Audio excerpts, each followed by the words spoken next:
ये पंथ, ये कथा प्रारंभ होती है राजा स्पर्श के नाम से और इस पंथ का समापन होता है राजा हरि के नाम पर। क्योंकि ये जितना यहाँ भजन कीर्तन हुआ ना, ये जागरण नहीं था।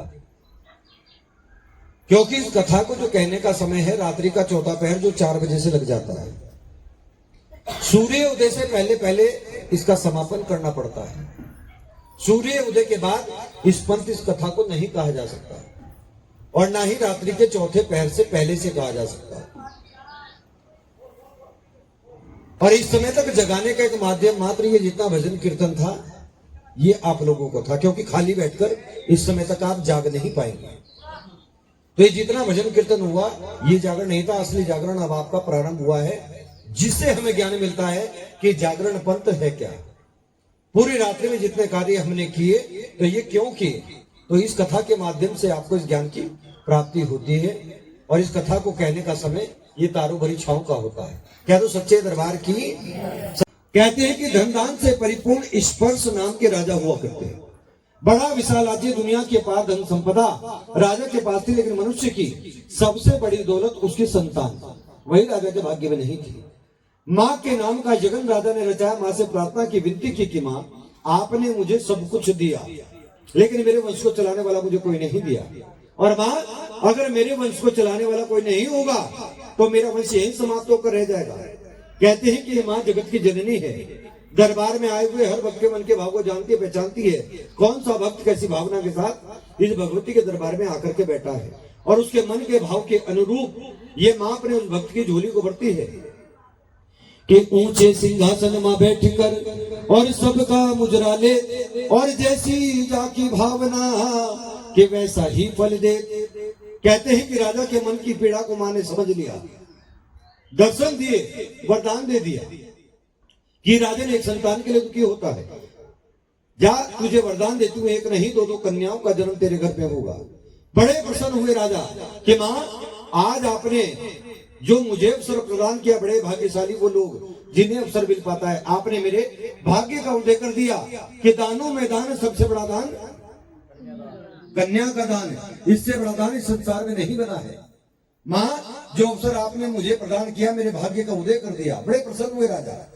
समय बीता, माँ के वरदान के फलस्वरूप राजन के यहाँ पर तारों भरी छांव में कन्या जन्मी कि तड़के उगदिया सार बजी राखे। आ राजे नु खबर सुनाई देखो, रूप चैन के सूरज नु मात करदा, ऐसी कन्या एक घर जाए देखो। सुन के गल प्रसन्न होया राजा, और लोका ने दिती आन बधाई देखो। ऐ वे दिसदी जीवे घर आई दुर्गा, के राजे ने खुशियां मनाई देखो। ये जो जागरण पंथ है, ये पंजाब से प्रारंभ हुए हैं। पहले ये पूरी कथा पंजाबी में होती थी। ये जो मैंने छंद कहा है, मैंने सोन कर दिया है, कथा आपको हिंदी सुनाई। अब कह दो सच्चे दरबार की। फिर राजा के वजीर ने जाकर के राजन को बताया कि राजन, अपने महलों में जाकर देखिए, एक सुंदर सी कन्या ने आपके महलों में जन्म लिया, जिसके मुख पर सूर्य के समान तेज है। देखने में साक्षात माँ दुर्गा का अवतार लगती है। ऐसी एक सुंदर कन्या आपके महलों में जन्मी है। बड़े प्रसन्न हुए राजा, ब्राह्मणों को आमंत्रित किया कन्या का नामकरण कराने के लिए। ब्राह्मण आए, कन्या के जन्म कुंडली तैयार की, ग्रह नक्षत्रों की दशा को देखा, बड़े प्रसन्न हुए। कहते कि राजन, जो कन्या आपके महलों में, आपके घर में जन्मी, शुभ ग्रह नक्षत्रों में कन्या का जन्म हुआ है। जैसे ग्रह नक्षत्रों में ये कन्या जन्मी है, जब तक ये संसार है, संसार में जीवन, जब भी संसार में तुम्हारी कन्या का नाम लिया जाएगा, तब तब तुम्हारे नाम को ध्याएंगे लोग।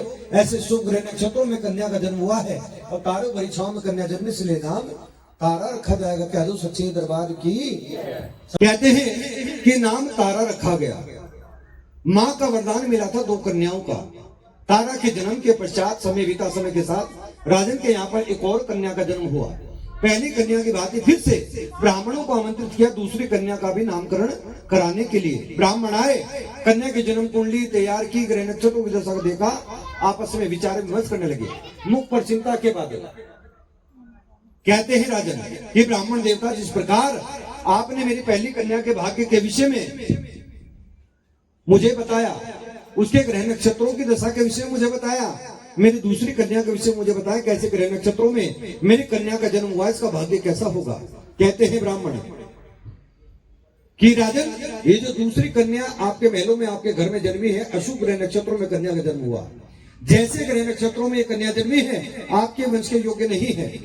अगर आप अपने वंश को कलंकित होने से बचाना चाहते हो राजा, तो कन्या को मरवा दो, नहीं तो ये कन्या आपके वंश को कलंकित कर देगी। कहता है राजा कि कन्या मरण पाप है राजा, और ये पाप करा नाम है भारी, और जो ये पाप कराते मेरा कुल नरकों में जाए। ब्राह्मण देवता, कन्या मारना पाप माना जाता है, और ऐसा पाप मुझसे करने के लिए कह रहे हो? अगर मैं इस पाप को करता हूं तो सैकड़ों जुनी जन्म लेने के बाद भी ये पाप मेरे सर से नहीं धुलेगा। ऐसा क्या दोष, ऐसा क्या खोट मेरी कन्या के भीतर है जो इतना बड़ा पाप मुझसे करवा रहे हैं? कहते हैं ब्राह्मण कि ज्योतिष विद्या दे बल राजा, ये सारी गल समय छावा में, और कन्या दे पिछले जन्मादा कि खोल के भेद बतावा में। राजन, तुम्हें तुम्हारी दोनों कन्याओं के इनके पूर्व जन्म की कथा तुम्हें सुनाता हूँ, इसको ध्यान से सुनना। एक बार कह दो सच्चे दरबार की। यहाँ से इस कथा में हम एक मोड़ रहे हैं, क्योंकि ब्राह्मण राजन को दोनों कन्याओं के पूर्व जन्म की कथा सुना रहे हैं। ये जो छोटी कन्या आपके राज्य के ऊपर भार है, ये छोटी कन्या आपके राज्य के ऊपर भार क्यों है? इस क्यों का जवाब दोनों कन्याओं के पूर्व जन्म की कथा राजन को सुना करके दे रहे हैं। जब ये कथा पूर्ण होगी तो हम फिर से इसी मोड़ पर आ जाएंगे जहां से हम मुड़ करके जा रहे हैं। क्या तो सच्चे दरबार की। कहते हैं राजन कि ब्राह्मण देवता मुझे बताएं कि ये छोटी कन्या मेरे राज्य के ऊपर भार क्यों है? ब्राह्मणों ने दोनों कन्याओं के पूर्व जन्म की कथा राजन को सुनाई कि राजन, पूर्व जन्म में तुम्हारी दोनों कन्याएं राजा इंद्र के दरबार में अप्सराएं हुआ करती, जिनके गलती के कारण इनको मृत्यु लोक में देह को त्याग कराने का श्राप मिल गया। मृत्यु लोक जहां आप हम जन्मे हैं, क्योंकि यहाँ जीवन और मरण निश्चित है। जिस चीज की उत्पत्ति हो गई उसका विनाश भी निश्चित। मिले श्राप के कारण ज्योतिष आचार्य चित्राल के घर पर उसकी कन्याओं के रूप में दोनों ने जन्म लिया। एक का नाम नंदा तो दूसरी का नाम सुनंदा रखा गया। नंदा जहां सीधे सरल स्वभाव की, सुनंदा बड़े चंचल स्वभाव की। समय के साथ दोनों बहनें बड़ी हुई, दोनों ने मिलकर एकादशी का व्रत रखा। कहते हैं कि नंदा ने सुनंदा को पैसे दिए बाजार से फल आदि लाने के लिए। पैसे लेकर बाजार के लिए निकली सुनंदा। रास्ते में कुछ लोग भोजन कर रहे, भोजन करते लोगों को खड़ी होकर एक टक निहारने लगी। वृद्ध महिला की दृष्टि पड़ी, समझ गई कन्या भूखी लगती है।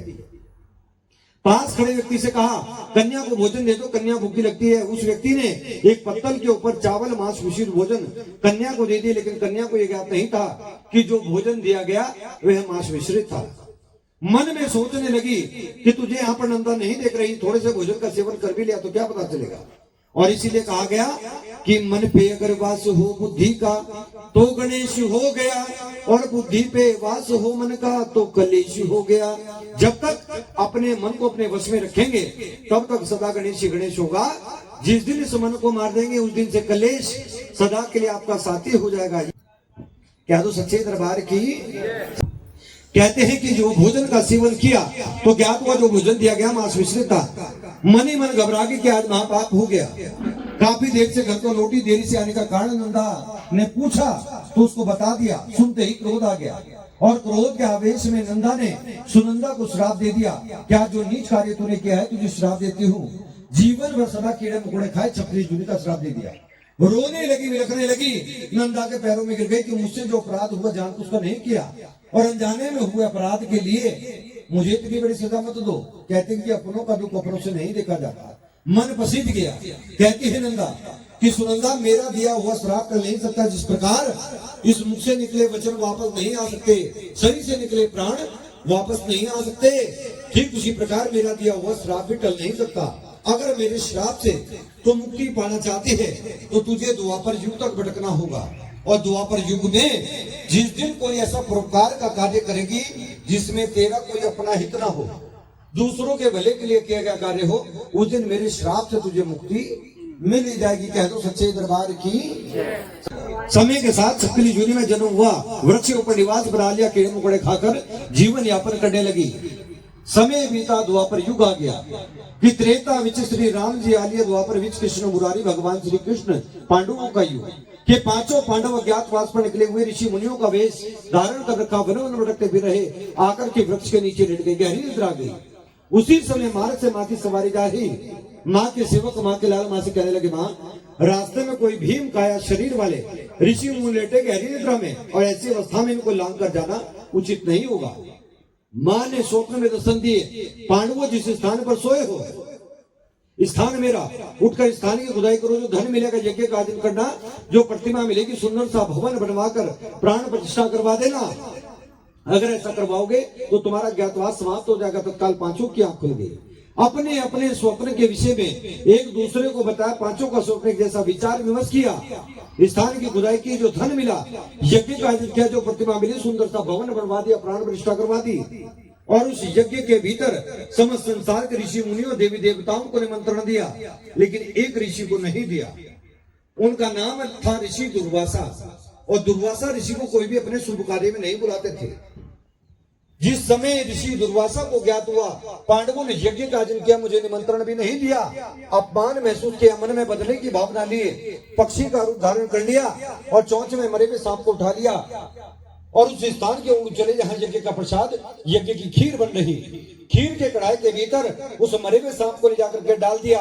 मन ही मन बड़े प्रसन्न हुए, प्रसाद विषैला हो गया, किसी भी भक्त ने खाया मृत्यु को प्राप्त होगा, दोष पांडवों के सर लगेगा, क्योंकि यज्ञ का आयोजन पांडवों ने किया है। लेकिन इस सारे दृश्य को श्राप के कारण छपकली बनी सुनंदा अपनी आंखों से देख रही, मन ही मन सोचने लगी, विचार करने लगी, लेकिन बेजुबान होने के कारण कुछ ना कह सकी। प्रसाद बन करके तैयार हो गया, भक्तजन भोग के लिए प्रसाद निकालने के लिए उन्होंने बताना चाहा, संकेत भी दिया, ना तो उसकी भाषा कोई समझ सका ना उसके संकेत को। खग जाने खग की भाषा, जानवर जानवर की भाषा को जानता है। जब उसकी भाषा को कोई जान पहचान न सका तो अपने मन में विचार किया, बहन की बात याद आ गई। अपने जीवन में जिस दिन कोई ऐसा परोपकार का कार्य करेगी जिसमें तेरा कोई अपना हित न हो, दूसरों के भले के लिए किया गया कार्य हो, उस दिन मेरे श्राप से तुझे मुक्ति मिल जाएगी। वो प्रसाद के कढ़ाई के भीतर छलांग लगा दी, अपने प्राणों की आहुति दे दी। इतना सुंदर कार्य किया, लेकिन पुनः कष्ट प्राप्त हो गए। जीवन में कोई भी भलाई करके देखे आपको बुराई अवश्य मिलेगी। प्रसाद के कढ़ाई के भीतर छपकली को गिरता देखा, सभी को क्रोध आ गया, क्रोध के आवेश में उसको फिर से श्राप दे दिया। क्या जिस उसने हमारे भोजन को विषैला कर दिया, जो नीच कार्य इसने किया है, इसे श्राप देते हैं, नीच थी सदा नीच रहे। विचार विमर्श किया, प्रसाद विषैला हो गया, कहीं भूमि पर फेंक देंगे, कोई जीव जंतु खाएगा, मृत्यु को प्राप्त होगा, दोष हमारे सर लगेगा। इसलिए खड्डा खोद कर दबा देते हैं, जिससे कोई जीव जंतु भी इसमें अपना मुख न डाल सके। खड्डा खुदवा दिया, खड्डे के भीतर खीर के कढ़ाई को उधेड़ने लगे तो खीर के कढ़ाई के तली से मरे हुए सांप का एक पिंजर कंकाल दिखाई दिया, जिसे देखते ही तत्काल सभी के समझ में आ गया कि आज हमसे महापाप हो गया। ये प्रसाद तो पहले से विषैला था, आज जिस निर्दोष ने अपने प्राणों की आहुति देकर हमारे प्राणों की रक्षा की, हमें एक महापाप से बचा दिया, आज उसी निर्दोष को हमने दंड, उसको श्राप दे दिया। अपने भूल पर पछताने लगे, मन में विचार किया, हमारा दिया हुआ श्राप टलेगा नहीं, इसलिए इसे एक वरदान देते हैं, इसका जो जन्म होगा एक ऊंचे राजघराने में होगा, लेकिन हमारा दिया श्राप टलेगा नहीं, इस कारण इसका पालन पोषण एक नीचे कुल में होगा। तो मिले वरदान के कारण कन्या का जन्म ऊंचे राजघराने में हुआ। राजा के यहाँ छोटी कन्या के रूप में, बड़ी के रूप में तारा जन्मी, छोटी के रूप में एक कन्या जन्मी है। लेकिन मिले हुए श्राप के कारण राजा के राज्य के ऊपर भार है, वो कन्या कह दो सच्चे दरबार की। बड़ी के रूप में तारा जन्मी और छोटी के रूप में ये कन्या जन्मी है। मिले वरदान के कारण कन्या का जन्म ऊंचे राजघराने में हुआ, लेकिन उस कन्या को जो श्राप मिला हुआ, श्राप के कारण कन्या राजघराने में राजा के ऊपर भार की कन्या कह तो सच्चे दरबार की, जो ब्राह्मणों ने कथा सुनाई यहाँ करके पूर्ण हुई है। हम फिर से वहीं आ गए, क्योंकि ब्राह्मणों ने राजन को बताया कि राजन, इस कन्या को एक वरदान मिला था और वरदान के कारण आपके राजघराने में इसका जन्म हुआ है, लेकिन इस कन्या को एक श्राप भी मिला हुआ है, इसका पालन पोषण एक नीचे कुल में होगा। तो इस कारण से इसका पालन पोषण एक नीचे कुल में होना है, इसलिए आपके राज्य के ऊपर भार है ये कन्या।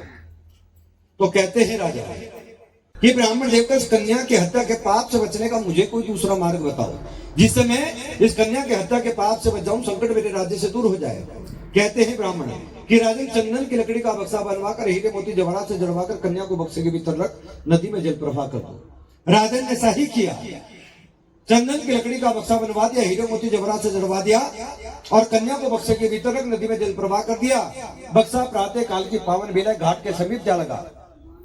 मेहतर सफाई का कार्य घाट पर कर रहा और ब्राह्मण स्नान ध्यान। सूर्य की पहली किरण बक्से के ऊपर पड़ी, हीरे मोती जगमगा उठे, जिनकी चमक दमक को देखकर ब्राह्मण के मन में लालच उत्पन्न हो गया। बक्से को निकालने का पत्र करने लगा, लेकिन बक्सा उस ब्राह्मण के हाथ में ही लगा। मैत्र पर दृष्टि पड़ी तो आवाज लगाकर बुला दिया कि अगर नदी में पड़े बक्से को निकाल लाते हो तो बक्से में जो कुछ भी धन होगा आधा धन तुम्हें दे दूंगा। मैत्र ब्राह्मण के आदेश पर बक्से को निकाल करके ले आया और खोल कर देखा तो सुंदर सी कन्या दाहिने पैर का अंगूठा मंगदाए खेल रही थी कि कन्या एक टकता के ये डाला रूप सुहाना है, घर ओंधे संतान नहीं सी, ये ममता घेरा पाया है। उस मैत्र के यहाँ पर कोई संतान नहीं थी। कन्या को देखते ही आंखों से आंसू बहने लगे, हाथ जोड़कर प्रार्थना निवेदन करने लगा कि ब्राह्मण देवता आपने मुझे वचन दिया, आधा धन मुझे दे देंगे, कुटी कोड़ी भी मुझे नहीं चाहिए। अगर मुझे कुछ देना चाहते हो तो जो बक्से के भीतर कन्या है ये कन्या मुझे दे दो, क्योंकि मेरे यहाँ पर कोई संतान नहीं है। आंखों से बहते आंसू उसके मन की पीड़ा को ब्राह्मण समझ गया। बक्से के भीतर आई कन्या और साथ ही उसे धन भी दिया कि जीवन में कभी इस कन्या को कष्ट मत होने देना, बड़े लाड प्यार से कन्या का पालन पोषण करना। अपने सीने से लगाया, घर को गया, स्त्री की झोली में डाल दिया कि पलन लगी हो राजकुमारी, किस्मत खेल ने यारी जी, और प्यारा नाम रुको रखिया लगती बहुत ही प्यारी जी। पहले नाम स्वयं रख लिया करते कि बक्सा नदी में रुकता रुकता इसलिए नाम रुको रख दिया, लेकिन उसे रुक्मणी भी कहा गया। क्यों? कि जिस बक्से के भीतर वो कन्या, उस पर मणियां लगी हुई, बक्सा नदी में रुकता रुकता इसलिए नाम रुको, उस पर मणियां लगी हुई इसलिए रुक मनुष्य को कहा गया है। यहाँ का उसका नाम रुक्मण पड़ा है। क्या तो सच्चे दरबार की। कहते हैं कि समय के साथ मैत्र के यहाँ रुको और महलों में तारा दोनों बहनें बड़ी हो गई। दोनों के लिए व्रत लासा गया। दोनों बहनें ब्याह कर एक राज्य के भीतर ब्याह कर चली गई, लेकिन दोनों में अंतर बहुत बड़ा हो गया। अंतर किस प्रकार कि किस्मत अपनी अपनी होती बदल सकती रैया। रानी एक राजा थी, कहते एक भील दी पढ़ना, ये एक राजा की रानी बन गई, एक मैत्र परिवार में ब्याह गई। समय के साथ तारा के यहाँ पर पुत्र का जन्म हुआ, लेकिन रुको के यहाँ कोई संतान नहीं हुई। रुको की सास महलों में सफाई का कार्य क्या करती, तबीयत खराब हुई तो रुको को महलों में जाना पड़ा। महलों में प्रवेश किया, तारा की दृष्टि पड़ी, देखते पहचान के, लेकिन लोक लाज के कारण किसी से कुछ नहीं कह सकी। कहते हैं कि तारा ने महलों की सफाई का कार्य उसको नहीं करने दिया, मंदिर में सेवा करने के लिए छोड़ दिया कि रुको मंदिर में बड़े मन से सेवा किया करती। मंदिर के आंगन के फर्श को किसी झाड़ू या पोछे से नहीं, अपने केसों से, अपने बालों से मंदिर के आंगन के फर्श को साफ किया करती। रोज बंद मंदिर के भीतर से आती भजन कीर्तन की ध्वनि को रुको बड़ा मन और ध्यान लगा करके सुनती। पहले जो जागरण होते थे वो बंद कमरों के भीतर, बंद मंदिरों के भीतर होते थे, जिन्हें कहा जाता था वामपंथी जागरण। और उस जागरण में उस मंदिर के भीतर, बंद कमरे के भीतर जिसके नाम का जागरण हो रहा है, वो जो करवा रहे हैं, वो जो कर रहे हैं वो, और उनके अलावा एक जीव वो जिसकी भेंट भगवती को चढ़ाई जाती थी, और छेड़े और मजीरों के माध्यम से पक्के भजनों को गा करके उसे वापस जीवित कर दिया जाता था। वो थे वामपंथी जागरण। पहले इस तरह खुले में ये पावन ज्योत नहीं जगती थी। बंद कमरों के अंदर, बंद मंदिरों के भीतर ये पावन ज्योत जगा करती थी। कह दो सच्चे दरबार की। कहते हैं कि रुको के मन में जिज्ञासा उत्पन्न होगी पंथ को जानने की। मां को प्रसाद का भोग लगा, मंदिर के द्वार खुल गए, सभी भक्तों को प्रसाद दिया। रुको ने भी प्रसाद ग्रहण किया, हाथ जोड़कर प्रार्थना निवेदन करने लगी, किसके नाम का पंथ है, मैं भी इस पंथ को जानना चाहती हूँ। कहती है रुको सितारा कि रुको ये मेरी माँ के नाम का पंथ है, इतना सीधा, इतना सच्चा पंथ है। जो भी भक्त सच्चे मन, सच्ची सदा, सच्ची भावना से भगवती के चरणों में अपना शीश नवा देता है, उसके हर मुराद को पूरा कर देती है माँ। रुको ने अपना शीश माँ के चरणों में नवा दिया, एक टका उसके पल्लू में बंधा, माँ के चरणों में चढ़ा दिया। माँ तुझे देने के लिए मेरे पास कुछ नहीं है, जो कुछ था तेरे चरणों में अर्पण कर दिया, लेकिन माँ अगर तूने मेरी सूनी गोद को भर दिया, मेरे यहाँ पर भी संतान दे दी, तो तेरे नाम के पावन ज्योत का प्रकाश अपने घर के आंगन में करवाऊंगी। कह दो सच्चे दरबार की, सच्चे दरबार की, सच्चे दरबार की। इस पंथ की सबसे पहली अरदास रुको ने की है।